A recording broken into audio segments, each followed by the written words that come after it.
seguimos conversando sobre inteligencia artificial y educación. Y aquí nos interesa escuchar en particular la voz de alguien que está en el aula, que trabaja cotidianamente en tecnología y educación como asesor, pero también como director. Nos acompaña Miguel Ángel Pérez Álvarez, especialista en gestión educativa y uso de tecnologías en educación, docente universitario, director de instituciones educativas. Bienvenido, Miguel Ángel, un gusto tenerte en este podcast. Muchísimas gracias. Gracias por acompañarnos, Miguel Ángel, y para nosotros es un honor poder compartir este pequeño espacio con vos. Y para empezar directamente a conversar sobre lo que nos interesa, nos queremos conversar un poquito sobre qué es lo que está pasando con este alud de información que recibimos sobre inteligencia artificial, sobre esta cantidad de aplicaciones que todos los días parece que crecen debajo de las veredas, como sabemos decir nosotros acá. ¿Qué pasa? ¿Cómo reciben esto los docentes? Desde el ámbito de las instituciones educativas, como director, como asesor, ¿cuáles son las preocupaciones que están viviéndose en este momento? Yo considero que la introducción de ChatGPT en octubre del año pasado generó una enorme expectativa entre los usuarios de todo lo que son tecnologías digitales, y los medios no fuimos la excepción, ¿no? Las invitaciones a los medios que me hicieron entonces me confirmaron que los conceptos y todas las ideas que estaban relacionadas con los sistemas autónomos se estaban convirtiendo en un fenómeno social. O sea, no era solamente un tema tecnológico, sino un tema social. En un principio, la respuesta de mis colegas y también de los directores fue de duda, de reticencia ante los riesgos inherentes que se daban en dos dimensiones. La primera, el daño que le podía producir a los chicos en el desarrollo de su creatividad, ¿no? Por una parte. Y por otra, el efecto que tenía en términos éticos. Pues lo que más tenían, y esa fue una de las preguntas más repetidas cuando fui al radio y a la televisión, es que los chicos iban a presentar trabajos que no eran de su autoría, ¿no? El tema del plagio les empezó a preocupar muchísimo. Entonces, en este ciclo escolar, yo siento que ya hay una actitud mucho más positiva respecto al uso y también más conocimiento respecto a lo que realmente se puede lograr con este tipo de tecnologías y de alguna manera, también creo que hay más conocimiento respecto a los instrumentos que se pueden utilizar y que se pueden aprovechar. Pues ya no estamos, en un principio todo era consultar a ChatGPT como si fuera un oráculo, a ver si nos podía decir la verdad, y con el tiempo hemos descubierto que el hecho de que un algoritmo que aprende, pero que parte de la data que está en el Internet de hace siglos, trae como resultado pues muchas veces cosas que son falsas, mezcolanzas que mezclan la verdad con la realidad, y algo que digo la verdad con cosas que no son reales. Y por otro lado, lo que a mí me inquieta mucho, y es el tema de lo que llaman los americanos bias cognitivos, o sea, los prejuicios que hay en inteligencia artificial, porque mientras no se ha logrado todavía perfeccionar, existen mucha información que se genera, videos, fotografías, textos y demás, que están plagados de prejuicios de todo tipo, raciales, de clase, etcétera, ¿no? Entonces, eso creo que fue lo que empezó a preocupar a los profesores en un principio. Ahora creo que ya estamos en una posición mucho más abierta, que empezamos ya a evaluar todas esas posibilidades, y pues en un principio mi primera recomendación para los profesores y para los directores era que utilizaran la inteligencia artificial de una manera juiciosa, que si tú pones a un chico a que consulte una aplicación de inteligencia artificial, sea lo mismo ChatGPT, Llama, Gemini o la que sea, probablemente van a obtener información que sea falsa. Entonces que tiene que ser el uso de un experto, que no puedes convertirlo en un buscador de información porque el efecto puede ser muy nocivo, ¿no? Y por otra parte, bueno, todo lo que ya hemos visto, la generación y la creación de imágenes, videos, textos y demás, empezó ya a verse con otra perspectiva. Me parece que ahí es donde está la principal oportunidad para los docentes en este momento y para las escuelas. Tal cual como vos decías, Miguel, al principio, digo, el furor fue esto, ¿no? El tema de anular la creatividad de los estudiantes, o pensar que se iban a copiar, o pensar quién les iba a resolver las tareas. Si bien decís que esto fue al principio, ¿qué otras preocupaciones crees que hoy hay respecto a esto? ¿Y qué consejos vos desde tu experiencia le podrías dar a un docente que quiere empezar a abordar, pero sigue teniendo estos miedos y estas preocupaciones? Concretamente, ¿cómo lo podrían trabajar en su salón de clases? ¿Tú te acuerdas en el siglo XIX con la aparición de las primeras máquinas, lo que se llama el ludismo? Ujú. Sí, Sí, sí. Consistía en entrar a las fábricas a destruir todo, ¿no? Entonces, y sí. yo creo que en un principio, cuando aparecieron las computadoras personales y demás, no las usen, ¿no? Guarden la computadora, Sí. guarden el celular, no lo saquen en el Ujú. celular, se puede rechazo, ¿no? Hoy en día creo que hay profesores que se puede de alguna manera dividir, ¿no? En varios grupos de docentes, no todo es uniforme. Hay profesores que siguen esa postura. Hay escuelas que prohíben el uso de los celulares, que no saquen las computadoras, obviamente no pueden acceder a la inteligencia artificial. Hay otro grupo de profesores que empiezan a explorar algunas herramientas que podrían ser útiles y hay otro grupo de profesores que decididamente lo están aprovechando. Yo lo que encuentro la diferencia como director entre los profesores es el conocimiento pedagógico. Entre una formación pedagógica más adecuada, más variada, más abierta, más liberal, que aproveche y calibre el valor del desarrollo de habilidades cognitivas y metacognitivas en los chicos, más factible es que utilice inteligencia artificial, porque sabe que lo que está en la esencia del uso de cualquier tecnología, y la inteligencia artificial no es una excepción, es el conocimiento pedagógico. Si tú sabes cómo los seres humanos aprenden, cómo los seres humanos desarrollan y construyen nuevos conocimientos, seguramente que va a poder aprovechar esas tecnologías. Entonces, frente a aquellos que se mantienen mucho al margen de la formación pedagógica y por lo tanto la tecnología no la comprenden y no la saben cómo usar y por lo tanto la prohíben, están otros grupos de profesores que tienen formación pedagógica que afortunadamente la gran mayoría que empiezan a evaluar, a analizar cómo pueden aplicarla de mejor manera, ¿no? Me parece que por ahí va la cosa, la aparición de esas herramientas, por ejemplo, para detectar los productos de inteligencia artificial, les ayuda también a tener menos reticencia respecto a la autenticidad de las entregas, uno de los temas, ¿no? Te voy a decir que apenas hace unos días publiqué un artículo sobre cómo en una escuela en Estados Unidos a una profesora le habían arruinado literalmente la vida porque habían publicado en noticias falsas de relaciones con estudiantes y demás que se habían creado fake con la inteligencia artificial. Entonces, la maestra explicaba cómo el mal uso de la inteligencia artificial puede provocar y perjudicar la vida no solo de los profesores, de los estudiantes. También seguramente se enteraron, porque salen en todos los periódicos, que hace poco 3 chiquitinas estaban también con los papás demandando porque se habían utilizado imágenes de ellas publicadas en internet y se habían mezclado con otras fotografías de otra naturaleza, ¿no? Ni me quiero meter en eso. Entonces, este tipo de situaciones son las que hacen que muchos profesores empiecen a desconfiar, ¿no?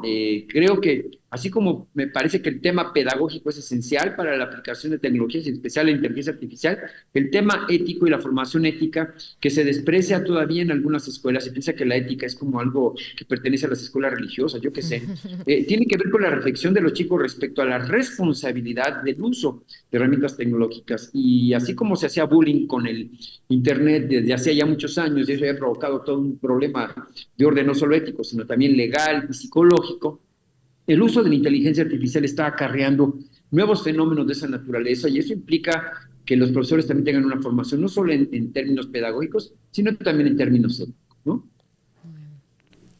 Bien, bien. Gracias por traernos a pensar en esto, en la ética y en el uso racional y ético, por supuesto, de todas estas nuevas herramientas. Pensando también en estas novedades o cosas que surgen en los medios, se hizo viral un video de TikTok donde un alumno universitario hacía su trabajo final de carrera en 1 hora. Un trabajo que, como todos sabemos, lleva en algunos casos años, en otros casos mucho tiempo, muchos meses. Bueno, ¿cuál es tu posición sobre esto? ¿Qué pasaría o qué es lo que encontramos en esta situación concreta? ¿Cómo posicionarnos frente a esto? Fíjate, tanto en educación básica como en educación superior, el gran tema para las instituciones es el tipo de retos y desafíos que enfrenta el estudiante para poder aprender. Si tú le pones a un estudiante un trabajo que se pueda resolver en 5 minutos, el alumno lo va a hacer en 5 minutos. Yo, por ejemplo, digo a un estudiante, escríbete un ensayo sobre la vida de las mariposas, pues lo único que va a hacer es teclearlo en Google o teclearlo en POE o en cualquiera de esas herramientas de inteligencia artificial y va a obtener el trabajo que te va a presentar. Pero eso fue lo que tú le pediste. Pero ¿qué pasa si tú eres capaz pedagógicamente, otra vez hablando, de hacer retos de alta demanda cognitiva? Mira, fíjate, estamos trabajando nosotros con estudiantes de licenciatura en pedagogía de la UNAM y de la universidad en la que soy profesor. Por ejemplo, yo les di un robot para que lo programaran y les pedí que hicieran que el robot, por ejemplo, recorriera una distancia determinada y que pudieran con ese reto enseñar a niños de educación básica lo que es una fracción común. Tú sabes, es un tema muy complicado en matemáticas. Y la tarea para los chicos era que diseñaran un reto que cumpliera el robot, un reto de alta demanda cognitiva para que los chicos entendieran lo que era una fracción común. Son alumnos míos, alumnos de pedagogía de la UNAM. Pues tienen que saber diseñar retos de alta demanda cognitiva con tecnologías, específicamente con robótica. Y entonces el tema es qué tan alto puede ser el reto para que los estudiantes verdaderamente pongan en juego su creatividad, su capacidad, etcétera. Los copilotos de inteligencia artificial ya forman parte de nuestra vida cotidiana. Muchos profesores los utilizan para diseñar sus planes de estudio, sus programas. Muchos de nosotros hacemos, por ejemplo, el índice de nuestros libros. O sea, no es un uso ilegal, es un auxiliar. El gran problema es que si yo le digo a un estudiante, escríbete una tesis sobre tal o cual tema, pues lo que va a hacer es que va a utilizar la inteligencia artificial para poder generar ese producto. Pero es porque el reto que le hemos puesto es de muy baja demanda cognitiva. Entonces, algo que va a obligar a las universidades es a rediseñar el tipo de trabajos y de actividades mediante las cuales los estudiantes puedan aprender. Y tiene que implicar un uso virtuoso de la inteligencia artificial para lograrlo. Un estudiante, por ejemplo, que diseñe un puente o que diseñe una nueva solución, por ejemplo, para resolver un problema social como crear una central de autobuses en una comunidad apartada. Yo que sé, hay tantos retos que la humanidad enfrenta. Mejorar, por ejemplo, en el caso de México tenemos una sequía de hace 2 años y tenemos las reservas de agua para unos cuantos meses más. O sea, ese es un tema muy grave. ¿Cómo puede un estudiante enfrentar ese tipo de retos aprovechando el copilot de lo que hay en inteligencia artificial? Entonces, depende mucho del tipo de retos. Si tú revisas ahorita los requisitos, por ejemplo, para titularse en las universidades en México, especialmente en mi universidad, pues hay 5 o 6 variantes, pero no se establece ahí con claridad. No solamente basta con que le pidas a un estudiante que sea original, tienes que establecer que los retos que el alumno tiene que resolver con el trabajo recepcional sean retos verdaderamente de alta demanda cognitiva, pero eso no ha sido pensado. Y lo peor es que las universidades se mueven muy lentamente para asimilar los cambios tecnológicos. Entonces, no hay en el tipo de retos que se establecen para los estudiantes en los sistemas escolares, no hay esa demanda todavía, no hay ese requerimiento de esfuerzo intelectual. Entonces, está muy bien tener un copilot, como pasó en mi generación, en que no nos permitieron utilizar las calculadoras. En la generación de ustedes, que son mucho más jóvenes, el tema de utilizar computadoras o procesadores de texto, hojas de cálculo, y hoy en día es el uso de inteligencia artificial. Es decir, las tecnologías van a seguir evolucionando, eso no lo vamos a detener nosotros, y por lo tanto la educación y sobre todo, repito, la dimensión pedagógica y ética del uso de las tecnologías reclama de parte de las universidades una transformación y una modificación, ¿no? En México ha habido mucho escándalo respecto al tema del plagio, y por lo tanto el que hoy utilicemos inteligencia artificial para detectar el plagio de los productos que se hacen con inteligencia artificial, y vaya paradoja, son indispensables. O sea, la mayoría de los profesores deben saber utilizar herramientas de inteligencia artificial para detectar los productos que fueron generados con inteligencia artificial. Pero también, y eso es la parte, digamos, negativa, la parte positiva es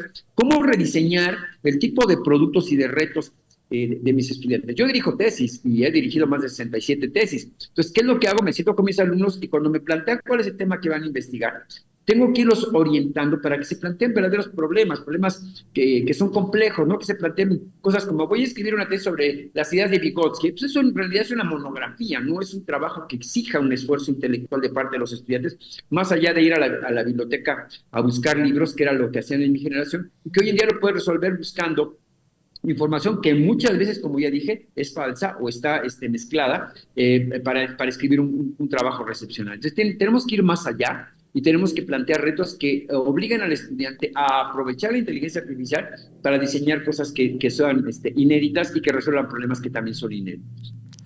Me encanta, Miguel, lo que nos estás compartiendo, porque además este episodio es puntualmente práctico. Queremos darle a la gente que nos está escuchando la posibilidad de llevarse ejemplos concretos. Y te quiero preguntar, ¿qué abordaje en las instituciones y en los ámbitos que vos te desempeñás, cuáles son los puntos claves para trabajar con directivos, docentes y estudiantes? ¿Cuál es la clave con cada uno de ellos?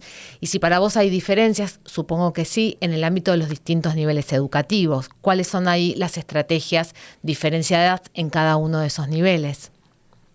Mira, voy a ir de lo más importante, que está en el centro del educativo, que son los estudiantes. En el caso de la educación básica, estamos trabajando con Machine Learning para el desarrollo de habilidades metacognitivas.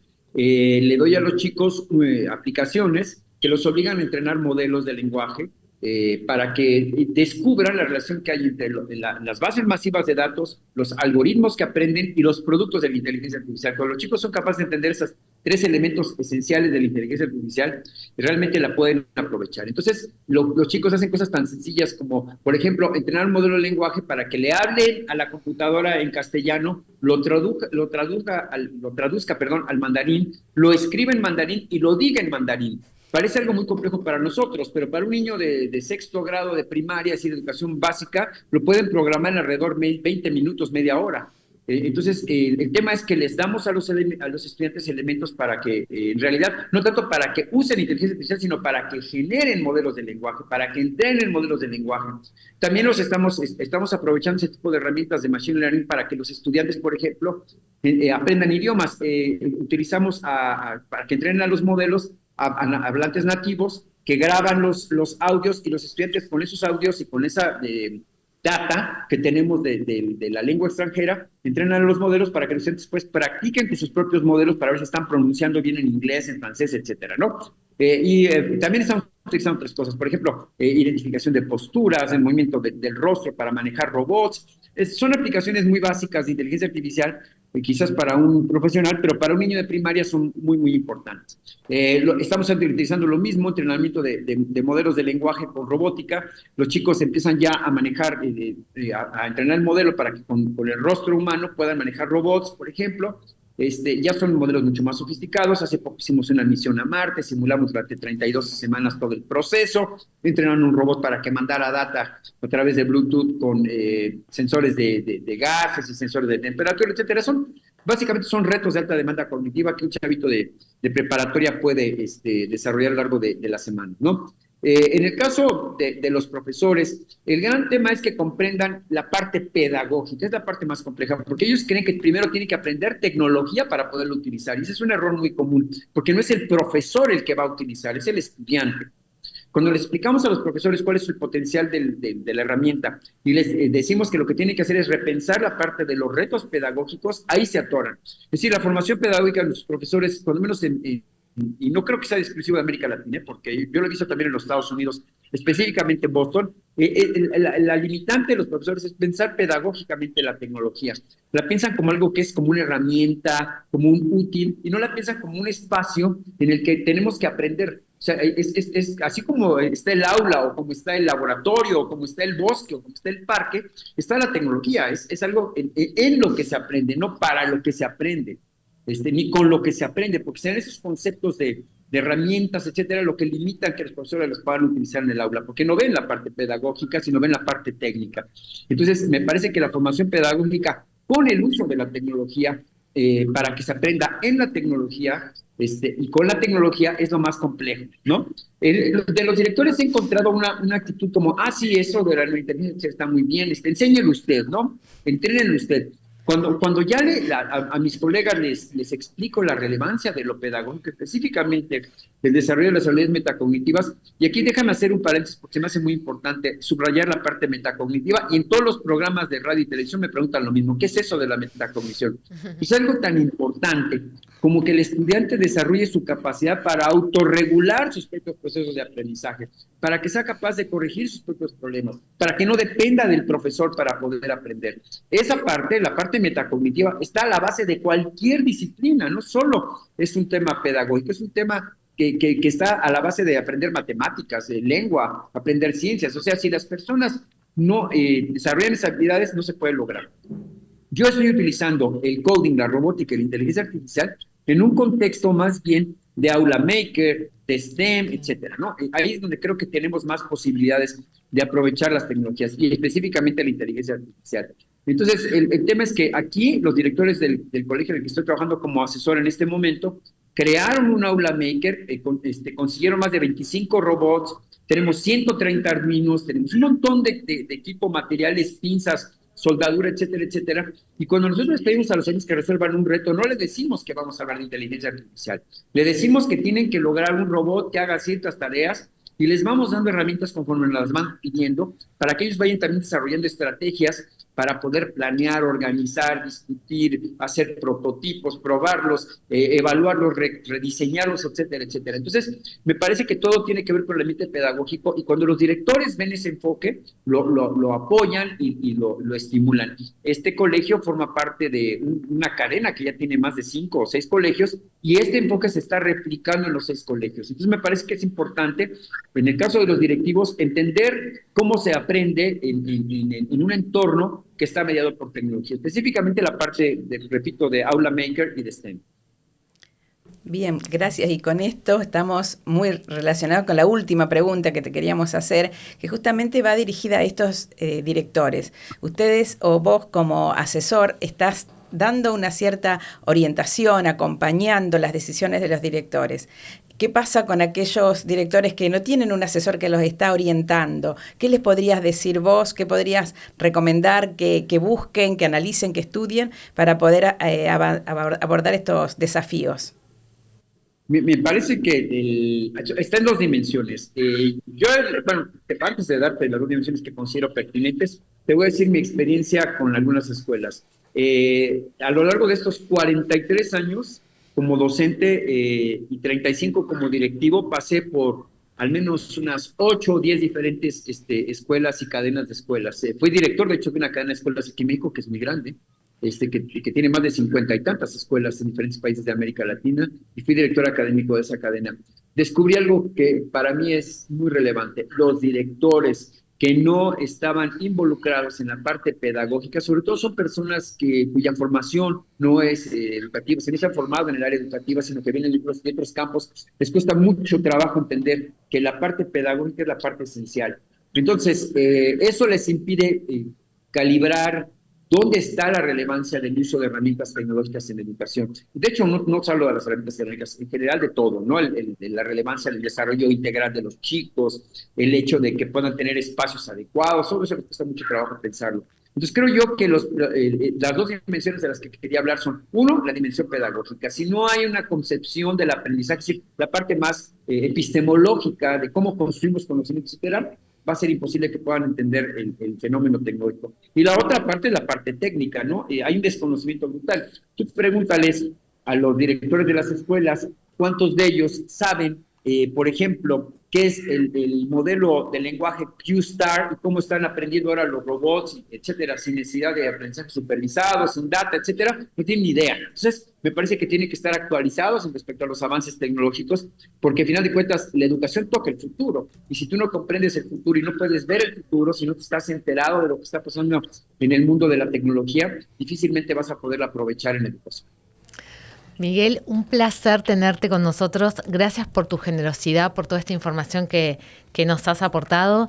En este episodio conversamos con Miguel sobre inteligencia artificial generativa y educación.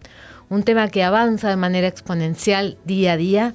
Seguramente volvamos a tratar este tema porque, bueno, estamos viendo hoy por hoy sus derivaciones en el campo de la educación. Así que nuevamente, muchísimas gracias por todos tus aportes. Muchas gracias a ustedes. Buenas tardes. Muchas gracias, Miguel Ángel. Para saber más sobre nuestros invitados y especialmente sobre este episodio, te invitamos a visitar nuestra página web www.fundacionsantillana.com, donde además encontrarás cursos, publicaciones, concursos y eventos que realizamos. También podés seguirnos en las redes sociales en español como Fundación Santillana y Fundación Santillana Argentina. Te esperamos en el próximo episodio.